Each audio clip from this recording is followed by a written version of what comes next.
tasviriy san'at o'quvchilari o'rtasida mana shu ko'riklarni tashkil qilyapmiz va mana shu Xudo xohlasa g'olib o'ylaymanki, mana shu qo'qonimiz yuzini yoritib turib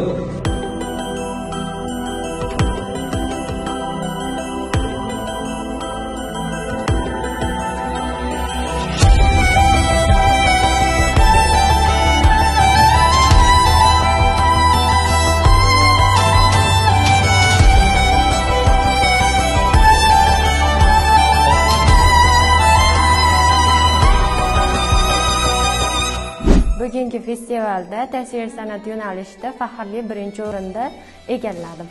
O'ylaymanki, viloyat bosqichida ham, respublikada ham birinchi o'rinni egallab, ustozimning ishonchlarini oqlab va shuni oldimga maqsad qilib qo'yganman.